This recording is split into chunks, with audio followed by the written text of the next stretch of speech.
Cinema ఇండస్ట్రీలో భారీ budget చిత్రాలు, అగ్ర హీరోల చిత్రాలు పోటీ పడడం సహజంగానే కనిపిస్తుంది.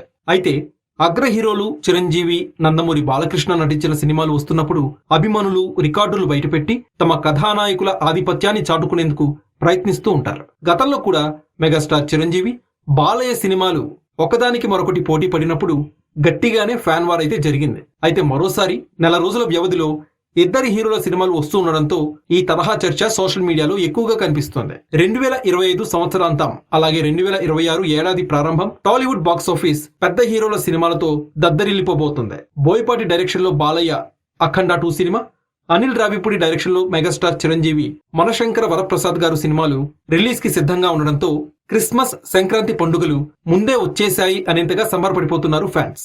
అయితే ఫ్యాన్స్ అసోసియేషన్స్ తమ హీరోల చిత్రాల గొప్పతనాన్ని ఎవరికి వారే చాటుకోబోతున్నారు. తెలుగు రాష్ట్రాల్లో అగ్ర హీరోల సినిమా స్టాండర్డ్ చెప్పుకోవడానికి నైజాంలో జరిగిన బిజినెస్ ప్రామాణికంగా తీసుకుంటారు. అక్కడ జరిగే బిజినెస్ ని స్టార్ హీరోల స్టామినాగా ఫ్యాన్స్ ఘనంగా చెప్పుకుంటారు. అయితే బాలయ్య, చిరంజీవి సినిమాల విషయంలో జరిగిన బిజినెస్ విషయంలో ఈ చర్చ సోషల్ మీడియాలో ఊపందుకుంటుంది. అఖండ 2 తాండవం చిత్రం డిసెంబర్ 5వ తేదీన గ్రాండ్ గా ప్రేక్షకుల ముందుకు రాబోతోంది. మనశంకర వరప్రసాద్ గారి సినిమాపై ఎక్స్పెక్టేషన్స్ అయితే స్కై హై ఉన్నాయి. ఇక ఈ రెండు సినిమాలు నైజాం బిజినెస్ విషయానికి వస్తే అఖండ 2 చిత్రం థియేట్రికల్ రైట్స్ నైజాంలో 27 కోట్ల రూపాయలకి అమ్ముడైపోయింది.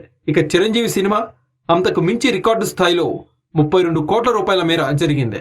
దాంతో ఇటీవలి కాలంలో సరైన హిట్ లేకపోయినా మెగాస్టార్ చిరంజీవి స్టామినాకి ఏమాత్రం క్రేజ్ తగ్గలేదని స్పష్టమైంది. మెగాస్టార్ గాడ్ ఆఫ్ మాసెస్ గా పేర్కొనే ఇద్దరు సినిమాల బిజినెస్ విషయంలో ఇరు వర్గాల ఫ్యాన్స్ లో వారైతే ఇప్పటికే స్టార్ట్ అయిపోయింది. మా హీరో రేంజ్ ఇది అంటూ ఒకరికొకరు కామెంట్స్ చేసుకుంటున్నారు. ఈ ఇద్దరు హీరోల మధ్య ఫ్యాన్ వార్ ఏ రేంజ్ కు చేరుతుంది అనేది ఆసక్తికరంగా మారింది. మరి మీరు ఏ హీరోకి సపోర్ట్ చేస్తున్నారు? కామెంట్ సెక్షన్ లో పంచుకోండి.